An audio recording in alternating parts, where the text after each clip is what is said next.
তোমাকে শাস্তি দেবো না দাদা। আমার কথা আবার দোষটা চলে যাবেন, সেটা আমাকে দাও দাদা। ওরে বড়দেরই তো চিরদিন ঝড় ঝঞ্ঝার দাপট সহ্য করতে হয়।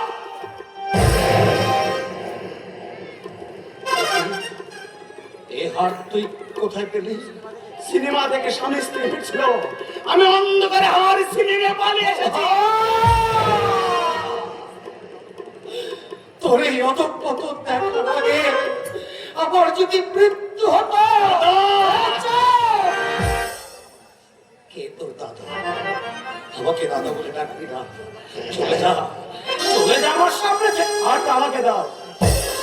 আমার কথা শুনতে বসনি, দাঁড়িয়ে আছিস কেন? চলে না দাদা, আমার অপরাধ, আমি তোমাকে শাস্তি দিতে দেব না। আমার কথার আবার দোষটা কোন দাও, তারটা আমাকে দাও।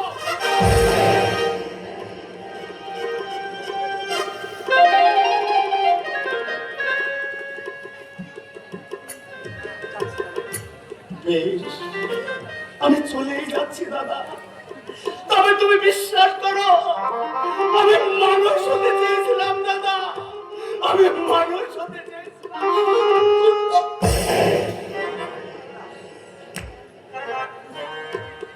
এমনি করেই গরিবেরা মনুষ্যত্ব হারিয়ে ধীরে ধীরে অমানুষে পরিণত হয়।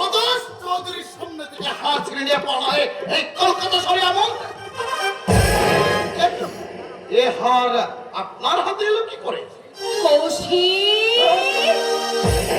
তোমার হাতে আমার হার আমার গলা থেকে? না না না না, এ অসম্ভব, এ হতে পারে না, এ আমি বিশ্বাস করি না। অবিশ্বাসের কি আছে শু? একটু আগে তোমার গলা থেকে হার ছিনতাই হয়েছে, সেই হার এখন আমার হাতে। এমন নির্ভুল সত্যটাকে তুমি অস্বীকার করতে কেমন? না না, এমন হীন কাজ তুমি কিছুতেই করতে পারো না কৌশিক। কোন মানুষ কি করতে পারে আর না পারে তা বলা কঠিন। তোমার মাস্টার মশাই একটা ভদ্র ব্যক্তিত্ব।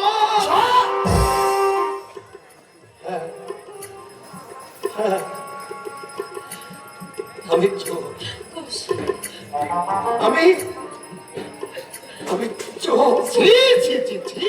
ছাত্রীর গলা থেকে হার ছিঁড়ে নিয়ে পালাতে তোমার বিবেকে এতটুকু মাত্র না? তোমাকে আমি পুলিশে দেব। কৌশিককে আপনি পুলিশে দেবেন না প্রধানবাবু। তোমরা অন্যায়কে প্রশ্রয় দেওয়ার চেষ্টা করো না। কৌশিক এ কাজ করেনি, ও করতে পারে না প্রধানবাবু। হাতে নাতে ধরা পড়েছে আর বলছো করতে পারে না? কৌশিক চোর নয়। শতবার বলবো চোর চোর চোর। আমি চোর, আমি চোর, আমি চোর। আমাকে আমাকে আপনি থানায় নিয়ে চলুন প্রতোষ বাবু। আমাকে আমাকে ভুলে যেও। আমার বর্তমান পরিচয় তোমার কাছে সত্য হয়ে থাক। অতীতের কৌশিকের কথা মনে হলে যদি তোমার চোখে জল আসে, হৃদয়টা যদি চঞ্চল হয়ে ওঠে, তাহলে বর্তমানের এই হতভাগ্য কৌশিকের কথা মনে করো। দুঃখের পরিবর্তে হৃদয় হবে, সহজেই ভুলতে পারবে। একটা কথা মনে করবে, কৌশিক চোর চোর চোর। হবে না, কালই খবরের কাগজে বড় বড় অক্ষরে লেখা হবে ছাত্রীর গলা থেকে গৃহ শিক্ষকের হার ছিনতাইয়ের মধুর কাহিনী। আর তখন সকলেই জানবে কৌশিক চোর। চলো থানায় চলো।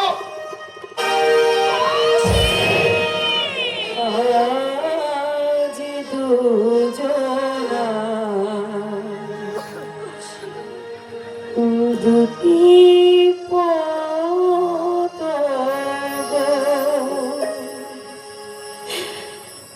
দুটি দিকে গেছে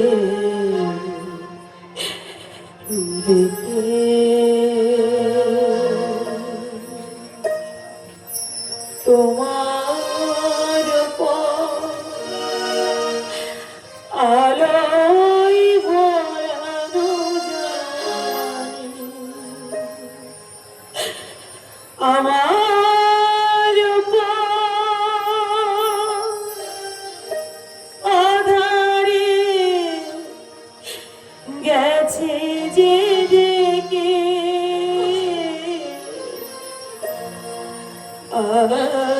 দুজনা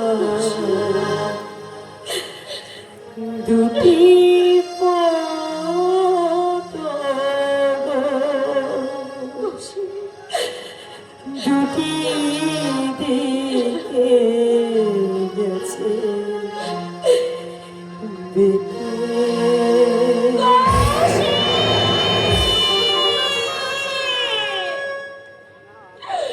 না না না না, আমি বিশ্বাস করি না। সারা জগৎ উচ্চ করতে বললে আমি কোনোদিন বিশ্বাস করব না। তুমি চোর, তুমি চোর।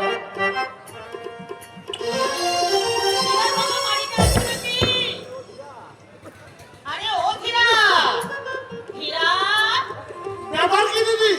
হঠাৎ ধীরা নিরালের বাপের খোঁজ করছেন কেন? কি দুর্ভাবনার কথা বলুন দেখি। কুণ্ডাল কৌশিক সে কাল সকালে বেরিয়েছে, আজ এতটা বেলা হয়ে গেল, তো ভাইয়ের কারো দেখা নেই। সে কি? কারো যদি এতটুকু আক্কেল বিবেচনা বলে কিছু থাকে, এদিকে মা বলেছে একটা প্রাণী ঘরের মধ্যে তাদের পথে বসে আছে, সে খেয়াল কি কারো হচ্ছে? ভাবনার কিছু নেই দিদি, হয়তো বিশেষ কোনো কাজে আটকে পড়েছে। ছেলে মানুষ তো নয়। ছেলে মানুষ নয় বলেই তো বেশি ভাবনা হয়।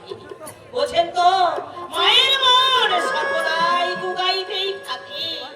তো ভাইয়ের যা মনের অবস্থা, বুঝতে পারছি দিদি, প্রতিনিয়ত আমিও মর্মে মর্মে উপলব্ধি করতে পারছি।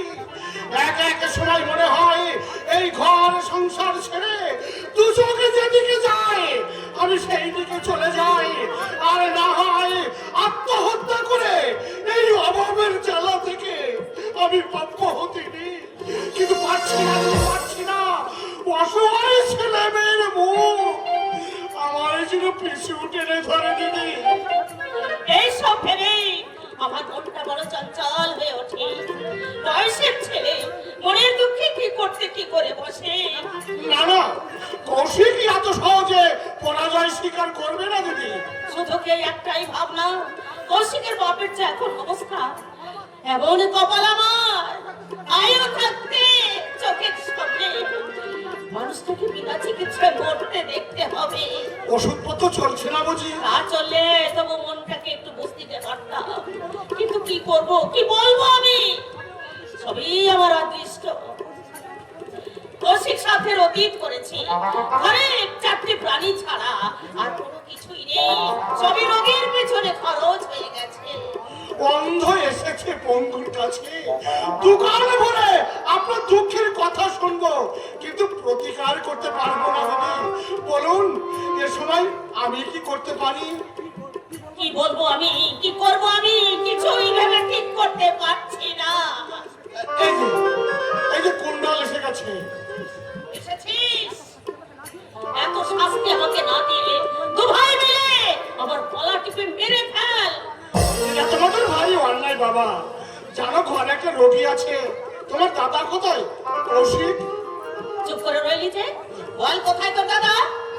ওটা কেন? সে কি? এও কি সম্ভব?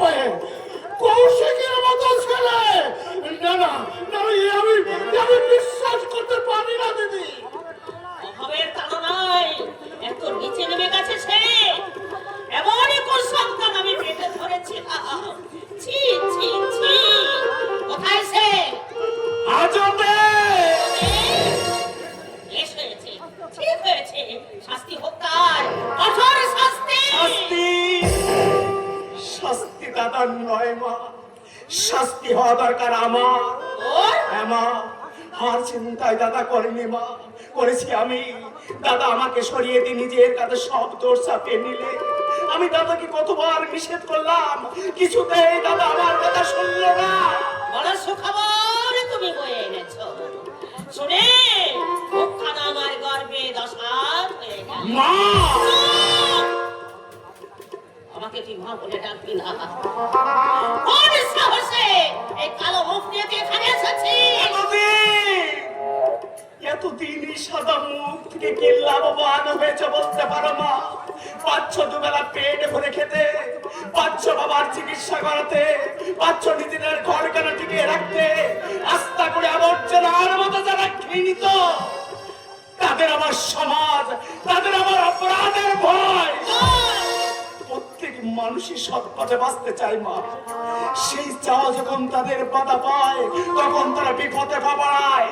নিজের উপর যাতে নাশ করে তারাই বিপদে পা বাড়ায়। সৎ পথে থাকলে সুদিন একদিন আসবে। না মা, এই জীবনে যারা সৎ পথে থাকে তাদের জীবনে নামে একটা দুঃখের আধার। এরকম অসন্তমী গায়ের কথা বলছিস, চুরি করা ছাড়া বাঁচার তো অন্য কোনো পথ ছিল না। ভিক্ষা করলি না কেন? মদ বইলি না কেন? মদ বয়ে মানুষ বাঁচে না মা গো, জানতে মরে থাকে কেঁচোর মতো গড়িয়ে বাঁচতে মরে যাওয়া অনেক ভালো। দুঃখ কষ্টের মধ্যে থেকে জীবনে প্রতিষ্ঠা লাভ করেছে এমন কত নজির তুই দেখতে চাস? দেখতে চাই না, আমি কিচ্ছু দেখতে চাই না মা গো। দর্শনের মতো আমি সমাজে বাঁচতে চাই। জীবনের মান টাকায়, এই সমাজটা টাকার চাকায় ঘরে, অসৎ ব্যক্তিও টাকার জন্য সমাজ বন্যায়। তুই যদি তাই চাস তাহলে চলে যা, চলে যাওয়ার সামনে থেকে আমি তবে সন্তানের সঙ্গে আমার কোনো সম্পর্ক নেই। দিদি উত্তেজনার বসে কি বলছেন? ছেলে মানুষ ভুল একটা করে ফেলেছে, তাই বলে কি জীবনে আর শুধরাবে না? আমাকে তুই মহা বলে ডাকবে না। তোর যখন এত অধঃপতন ঘটেছে তখন তোর মুখে আমি আর মা ডাক শুনতে চাই না। আর কোনদিন আমি তোমাকে মা বলে ডাকতে আসবো না। যদি আমি কোনদিন মানুষের মতো মানুষ হতে পারি সেদিনই আসবো, না হলে সে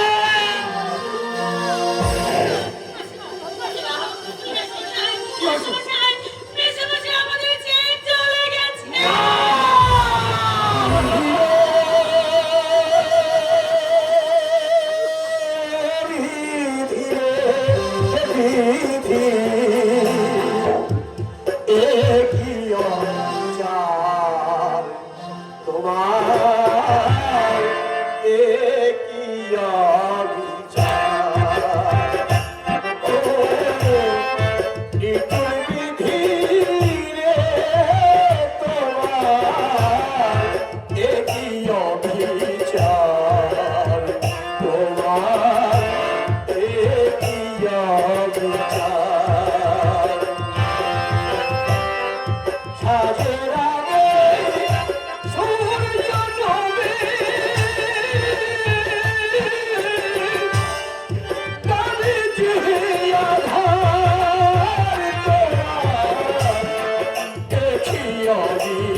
আসবে না রে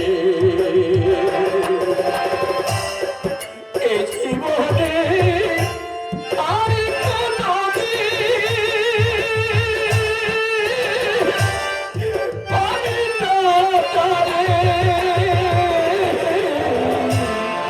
পাবি না তারে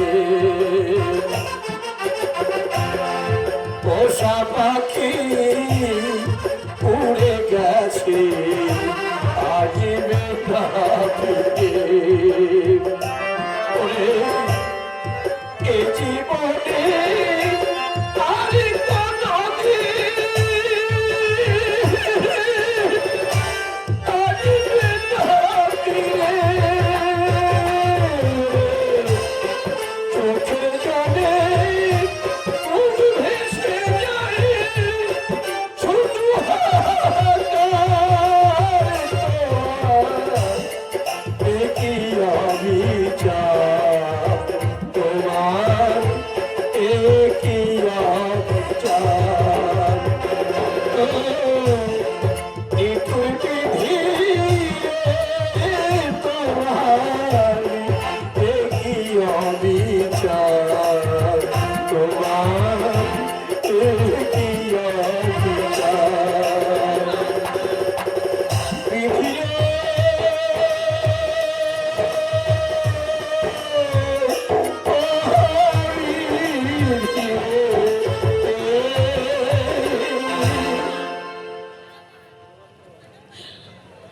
এই আমি ভাবতে পারছি না যে আমার বাবার এই পৃথিবীতে নেই।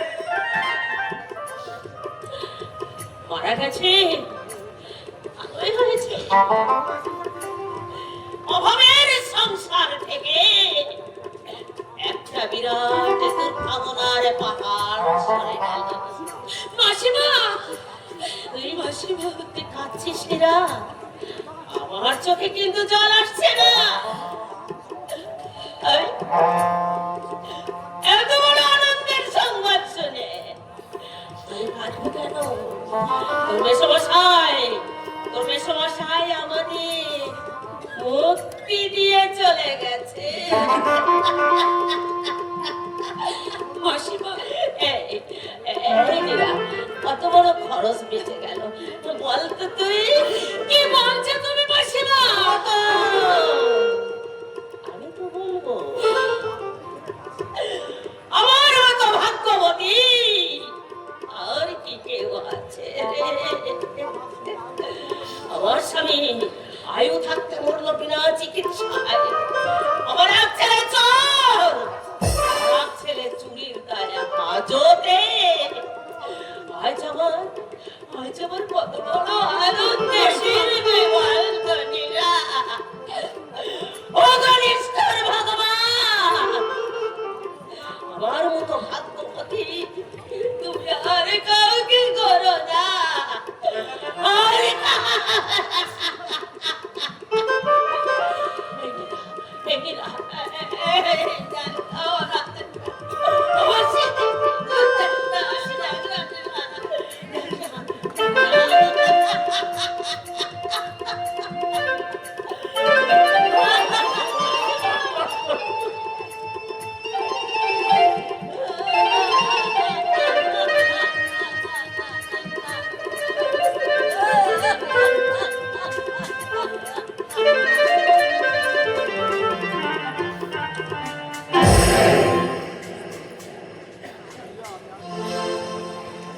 নীরা,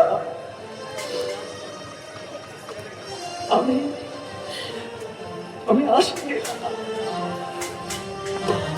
আমি তোমার হাত ধরে বিনতি করছি, আমার মাকে তুমি দেখতে না।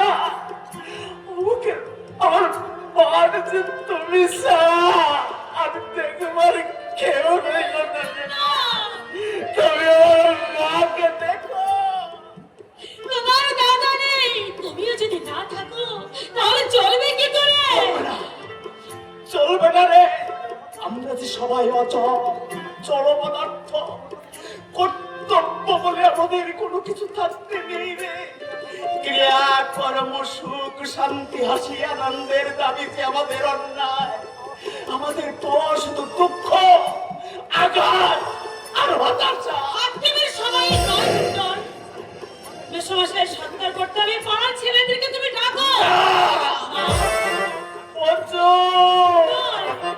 বন্ধ ছোট, এই লোকে জানো গরিব নামে একটা জীব মরেছে।